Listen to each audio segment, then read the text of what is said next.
Hey, what's up, fellow anglers? Aaron LeSieur here, The Truth.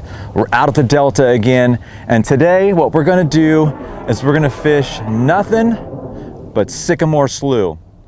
What I plan on doing today is running through a bunch of areas, and we're gonna fish to the area.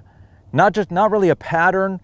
There's lots of different cover, and well, the plan was to come in here and show you guys a bunch of areas that you can mix it up and go catch some fish, but I can't get bit. I came in here and scouted it out last night, had 4 bites. Thought I could come in here and put together a little something. So now, plan B, we're gonna run around the Delta and just junk fish and look for some bites. See if we can't put something together. It's part of fishing. Let's go. There we go. Oh, eat that.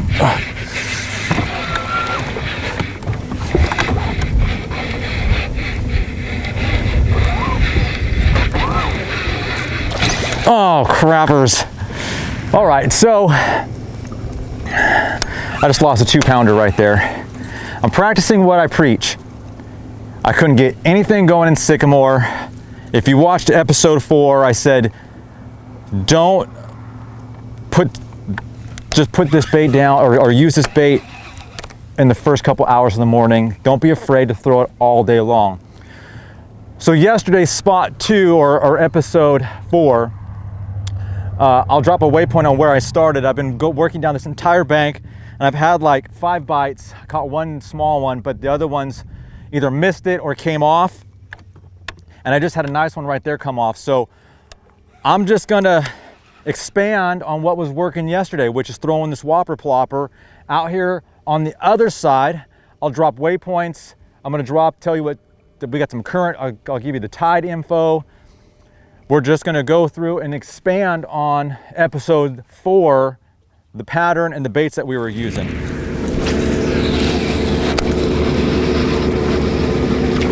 Oh, that was a fun one right there.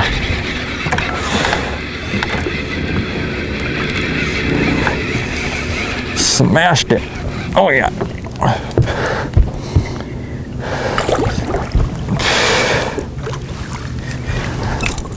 All right. Okay, not huge, but that was fun. So I'm gonna tell you guys one thing I've noticed on this side of the river is that my bites have been coming within the first 10 feet of the riprap. After I get it past that, I haven't been getting bit at all. Those first bites, as soon as it lands, I get it about 5-10 feet and then they hit it. That's a 1-pounder, but it's still fun. He smashed that pretty good.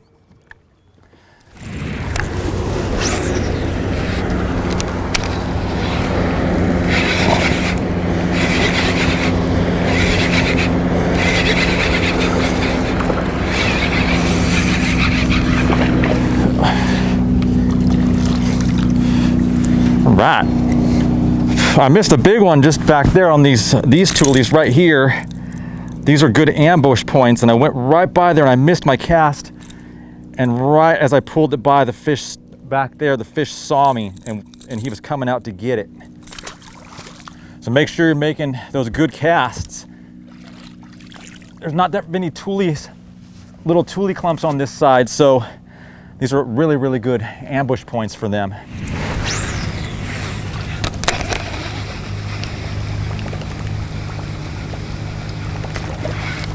Another one right by this tule point. Oh, he got off. Dang it. Another 1-pounder. I could have called that though. I had put it right past this tule point, came up and got it. So make sure, there's a lot more coming, so make sure you make some good casts along those, because it seems like almost every single one of them I've gotten a bite off of. Oh, that's a little bit better bite. Oh, it's not very big, but that was fun, man. He crushed that.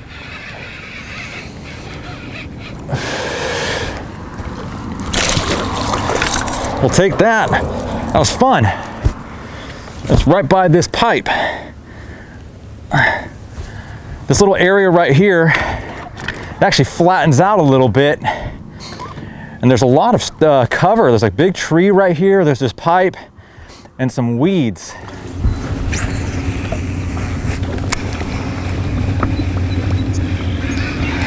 Now don't be afraid to throw it. I just got it hooked up in these sparse tules. Don't be afraid to throw it in there. Make sure you got some heavy line. Now this is 65-pound braid on here. So these fish are they came out nice, it came out clean. These fish are living in these sparse tules. So make cast through sparse tules. You want to see if you can sometimes thread the needle and get it right in between them, because these fish will come right out of these sparse tules. Don't be afraid to throw it in there. You got heavy line on there. And if you get that tule bent over towards you, all you do is pull straight back on it, straight, and a lot of times it'll just come right out and it'll come out clean and you can finish your cast. So don't be afraid to throw it in some of these areas, because this is where some of the big ones are going to live. If you watch episode 4, I go over all the nuances of the bait, why I'm using 65-pound braid, some tips and techniques. I don't want to go over all that stuff again. For the people that have watched the other episode, it'll just be going over the same information. So if you missed episode 4, I go over all the nuances, like I said, casting techniques. I will go over the rigging, like always, at the end of this video. But for more tips on the Whopper Plopper, why cast the 110 versus the 130, and that kind of stuff, check out episode 4, and then we're going to keep on fishing and catching more. Hopefully, we got a long way to go until we get to the mouth of the San Joaquin, so I'm hoping to run into some bigger ones. I'm getting bit a bunch of bites now, I just haven't got anything big, so let's see if we can get some big ones. So this area here is directly across from Pirates Marina. You're going to want to fish the outside weed edge when the tide is out. You just never know when these fish are going to come up from those weeds. Like you can see here, this fish ate it right at the boat. You never know when they're going to come out of that weed edge and just come up and smash your bait. I only ended up getting 2 bites from this spot all the way to the mouth of the San Joaquin. But that's okay, because you just never know if you're going to have the timing right and get more fish on this stretch.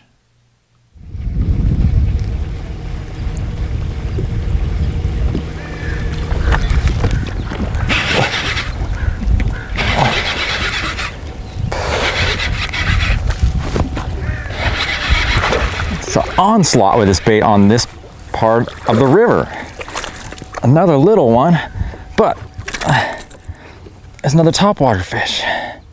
I came across to the other side. I went all the way down after I caught that one fish right by the boat. I went all the way down to the opening of the San Joaquin and nothing after that. Actually, I did have one really big blow up, but he missed it.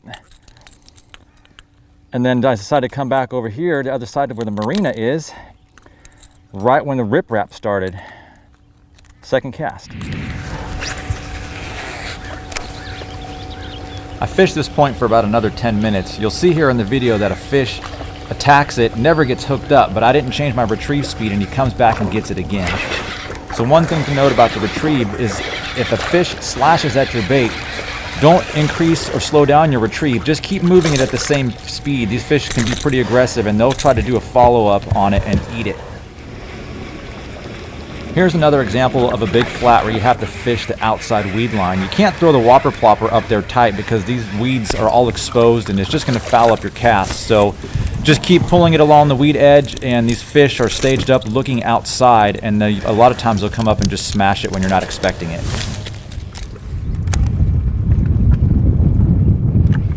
There we go.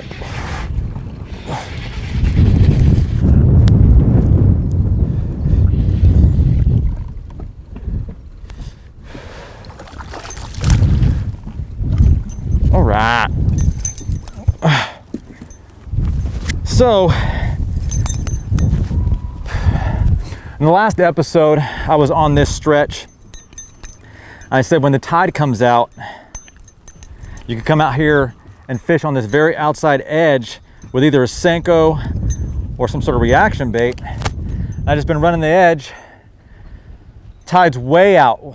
I mean, you can see I'll show you here in a second how shallow it is over on that side. And I've been getting bit. Finally, just a big enough one decided to eat it.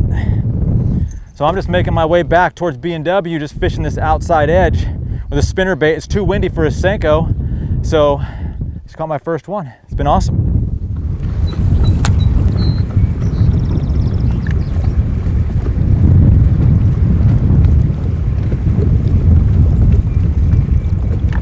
Another one.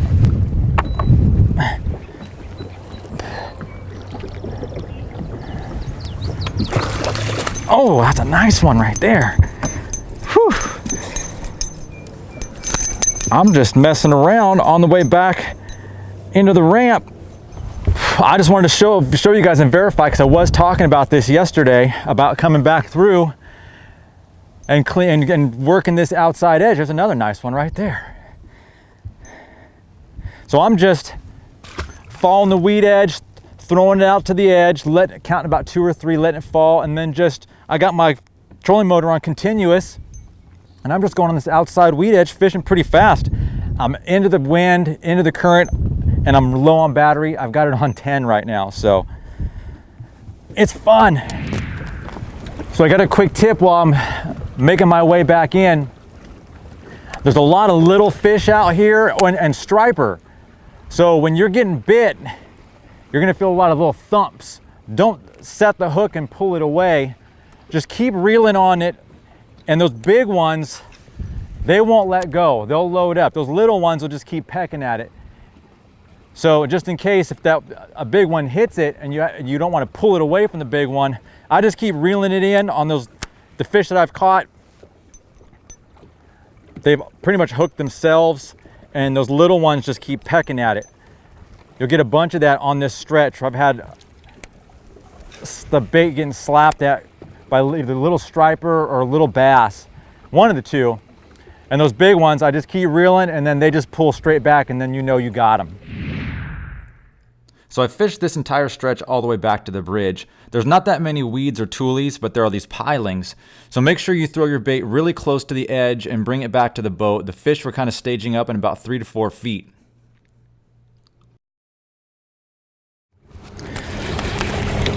All right, I'm getting back to the bridge. That's it for this episode. Let's talk some rigging, wrap it up, talk about the baits that we used today, kind of what happened, etc. All right, let's go to rigging. All right, let's talk rigging and baits. Let's go over all the stuff here. Whopper ploppers first. I'm going to show you which ones I used. These are the same whopper ploppers I used in episode 4 on the Delta. If you haven't seen episode 4, you can go back onto the Vimeo page and download that one and take a look at that one, because we just go over some of the same stuff in episode 4. The only difference is we're adding one more bait, which is a spinner bait, and we'll go over that in a second. Let me show you the 2 whopper ploppers. I'll show you the 110 first. There's the 110, that's the bluegill color. There's the 130, also the bluegill color. I did throw the 110 in a white, but since the water was so clear, I went with a more natural looking color. So let's talk rigging on the 110. So I used the Dobyns 706 CB crankbait rod. Here are the particulars on the rod. And this rod set up perfectly for this bait. 706 is one of the higher power rods that Dobyns makes in a crankbait rod. And I'm going to see if I can get this in frame for you. You'll also see this in episode 4. Good parabolic in the tip, some good backbone on this rod, and that's because it's got the treble hooks on both of these baits, but this is specifically for the 110. And you need that slower tip and that parabolic, so when the fish grabs that bait, it doesn't rip those treble hooks out of its mouth. And you need that solid backbone to drive those hooks into their jaw. So this bait, or this rod right here, worked really awesome. Good soft tip, made accurate casts throughout the day. Again, like I said, 706 CB. And I'd throw this on straight braid, 65-pound braid, no leader, straight to the bait. You don't need a leader on this one here because the bait is moving so fast. The fish barely get any time to see it and they attack it. So no leader necessary for this bait.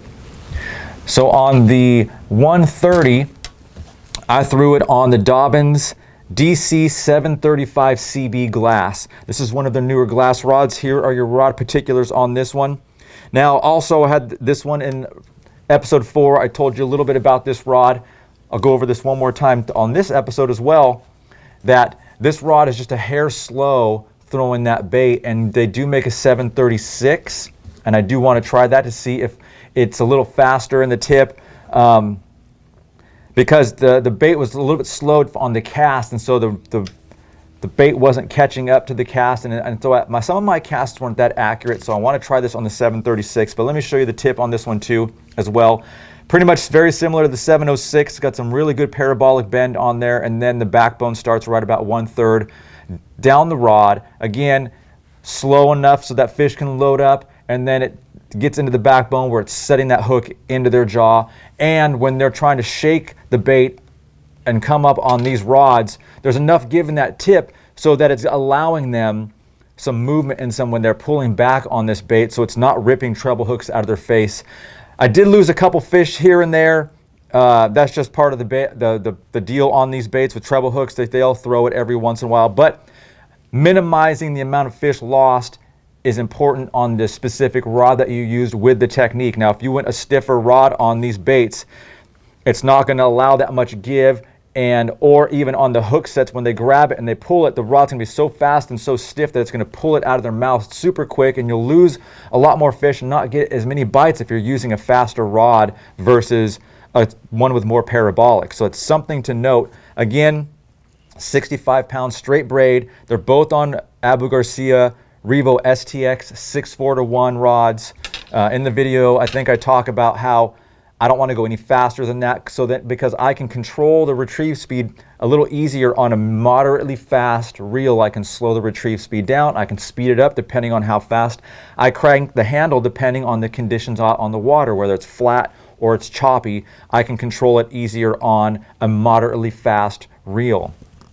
Let's talk about the spinnerbait. You saw at the end of the video, I went through and picked up some spinnerbait fish. And on this one here, this is just a 1/2 ounce white spinnerbait. It's generic. I couldn't even tell you who makes this one. I just had it in my box. I just wanted all white and 1/2 ounce double willow leaf spinnerbait.